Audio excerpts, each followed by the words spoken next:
నవరసభరితమైన కావ్యం రాయాలి అంటే షడ్రసోపేతమైన భోజనం అవసరం. అటువంటి భోజనాన్ని నాకు అందించిన మా అమ్మకి, అందిస్తున్న మా ఆవిడికి ఇద్దరికి నమస్కారం. వారు లేకపోతే నా కావ్యాలు లేవు. 116 పద్యాలు కావ్యం అప్పగించిన, రాసిన, 16 పుస్తకాలు అచ్చు వేసిన, ఇప్పటి వరకు మొత్తం జీవితంలో 11,763 పద్యాలు రచించిన, సహస్రావధానం చేసి 21 రోజుల్లో 1000 పద్యాలు పృచ్ఛకునికి చెప్పి మళ్ళీ చివర ఒకే రోజున అన్ని ఏకధాటిగా అప్పగించిన అంతా ఇద్దరిదై. కారణం మనం తెలుగు వాళ్ళం మర్చిపోయింది భోజనం. మనకి ఇవాళ భోజనానికి సమయం కూడా లేదు. అసలు చేసే పదార్థాలు, తినే పదార్థాలు ఏమిటనేది పక్కనట్టండి, ముందు తినడానికి సమయం లేదు.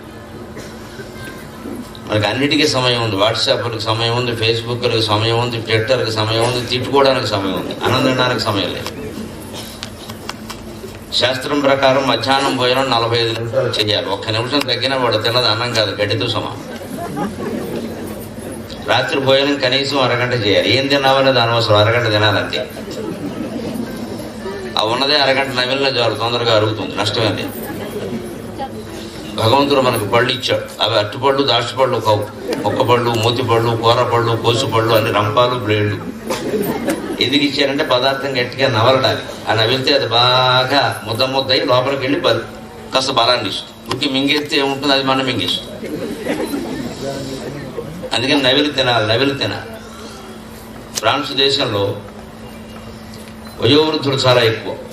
మన ఇక్కడ ఎవరైనా 100 ఏళ్ళు దాటితే పేపర్లో వేస్తారు వాళ్ళ చిత్రం. ఫ్రాన్స్ దేశంలో 100 ఏళ్ళకి ముందే చచ్చిపోతే వేస్తారు అకాల మరణం. 99 ఏళ్ళు ఎవడన్నా పోతే అకాల మరణం అని వేస్తారు. మనమైతే వేసి ఇంకా ఎందుకున్నామని అడుగుతాం.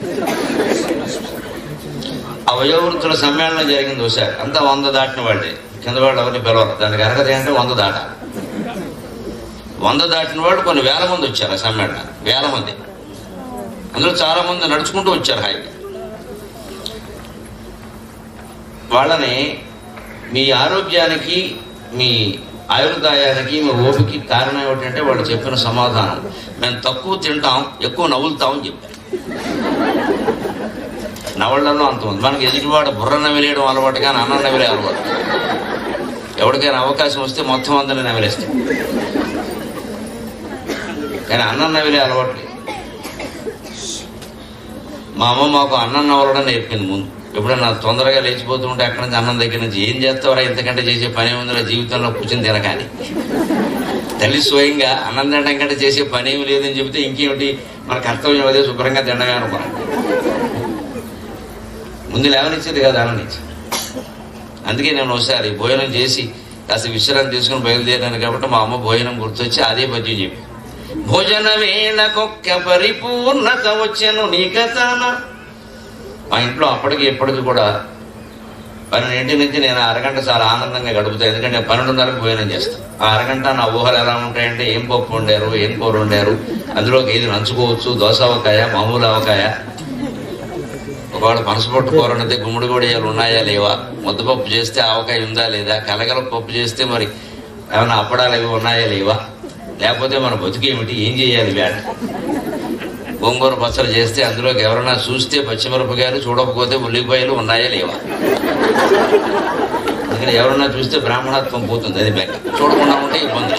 బ్రాహ్మణత్వం వచ్చే జన్మకు వస్తుంది, ఉల్లిపాయలు మళ్ళీ వస్తాయా. అందుకని మా ఇంట్లో నిబంధన, గోంగూర పచ్చడి చేసుకుని ఏమండి ఉల్లిపాయలు వేయించా అంటుంది ఆవిడ. తలుపు దగ్గరికి వెళ్ళి చూడు, ఏమైనా మీడియా వాళ్ళు ఉంటే వద్దు, పచ్చిమిరపకాయ వేసి. ఎరిగిపేట వారు ఉల్లిపాయలు తింటారంటే ప్రవచనానికి పిలవరు, ఖాతాలు పోతాయి. అంచేతనే అక్కడ ఎవరు లేకపోతే వేసేయండి. ఇప్పుడు బహిరంగంగానే రహస్యం చెప్పేసాం కాబట్టి గొడవలు. అందుకని దేంట్లోకి ఏది నంచుకోవాలి, ఎలా తినాలని ఒక అరగంట సేపు కలగంట అన్నాయి సరదాకి. అక్కడికి వెళ్ళాక ఏదో పెళ్లి కూతురు ముందు తెర తీసినట్టుగా తెర తీసాక విషయాలు తెలుస్తాయి. అందుకని భోజనకి వేళ ఒక్కొక్క పరిపూర్ణత వచ్చను నీ కథ. భోజనం అనేది ఏదో దినచర్యలో ఒక భాగం మామూలుగా చేసేసామని కాకుండా దాని గురించిన కొన్ని రమ్యమైన ఊహలు వస్తున్నాయంటే నీ వంటే కదా కారణం. వంట బాగుండకపోతే ఏమన్నా ఊహలు ఉంటాయా? ఎందుకు వచ్చిన కర్మరా బాబు అనుకుంటాం, తినిపోతాం బయటికి. నిలబడితే ఈ మాత్రాన్ని కూర్చోవడం ఎందుకు మళ్ళీ? ఎందుకు అంటే ఏ రోజునైనా కానీ అపురూపపు వంటల జిక్వ విఫలంపై జగమెల్ల ఒక్క పరమాన్నపు బిందువు కాదు. ఏ రోజుకు ఆ రోజు అపురూపమైనటువంటి వంటలతో, పిండి వంటలతో భోజనం చేస్తే అంతిమంగా దానివల్ల సాధించే ప్రయోజనం ఏమిటంటే ఇన్ని పదార్థాల్లోనూ కూడా మనని అలరించింది ఏమిటి? ఒక రుచి. ఆ రుచినే రసం అంటారు సంస్కృతంలో. వేదాంతంలో చాలా స్పష్టంగా రసో వై సహ రసగత్యేవాయం లబ్ధ్వా ఆనందీ భవతి అన్నారు. భోజనం రుచి అర్థమైతే సృష్టి రుచి కూడా అర్థమవుతుంది. భగవంతుడు ఏకతః ఒక్కడే ఉండకుండా ఈ సృష్టి ఎందుకు చేశాడో అర్థమవుతుంది. ఆయన కూడా రుచి అనే వ్యామోహానికి లోనయ్యాడు. నాకు రుచి కావాలి, రసం కావాలి, నవరసభరితంగా ఉండాలి. ఏమిటో ఒక్కడే కూర్చోవడం పని లేకుండా ఆయనే తనలోంచి ఒక భాగాన్ని విడదీశాడు. అదే స్త్రీ పురుషులయ్యారు. అది స్పష్టంగా వేదం చెప్పనమాట. ఏకోహం బహుశ్యాం ప్రజాయేతి, నేను ఒక్కడిని, నాకేం దోచడం లేదు. బహుశ్యాం ప్రజాయేతి, నేను అనేకంగా అయితే బాగుండు అని భగవంతుడు సంకల్పించాట. ఏదో నిర్మలంగా ఉన్నటువంటి చెరువులో అర్ధరాత్రి వాడు 1 గంటకు తరంగం లేచినట్టుగా ఆ తరంగమే లేచిందట. అదే సృష్టికి మూలం. ఇక అక్కడి నుంచి తస్మాదాకాశ సంభూత ఆకాశాద్వాయు వాయోరగ్ని అగ్నేరాపక అభ్య పృథివీ పృథివ్యామోషధీభ్యో అన్నం అన్నాత్ పురుష సవాయేష పురుషో అన్నరసమయక అని ఉపనిషత్తులు చెప్పారు. అలా లేచినటువంటి తరంగమే ఈ సృష్టికి మూలమైంది. అక్కడి నుంచి ఆకాశము, ఆకాశం నుంచి వాయువు, వాయువు నుంచి అగ్ని. ఆకాశంలో చరిస్తేనే వాయువు అయింది. ఆ సంచారం వేసే సంచరించడానికి వాయువు ఏర్పడింది. ఆ వాయువు కాస్త సంచరించడం కారణంగా వెచ్చబడేసరికి అగ్ని ఏర్పడింది. ఆ అగ్ని చల్లబడేసరికి నీరు ఏర్పడింది. ఆ నీరు గట్టిపడేసరికి భూమి ఏర్పడింది. ఇది వేదం సృష్టికి ఇచ్చిన నిర్వచనం. పంచభూతాల నుంచి సృష్టి ఎలా ఏర్పడిందంటే ఇలా ఏర్పడింది చెప్పి. ఇక భూమి మీద మనం అంతా పుట్టాం, భూమండలం నాశనం చేసాం, అది వేరే విషయం. ఆ భూమి మీద ఔషధులు అంటే మొక్కలన్నీ పుట్టాయి.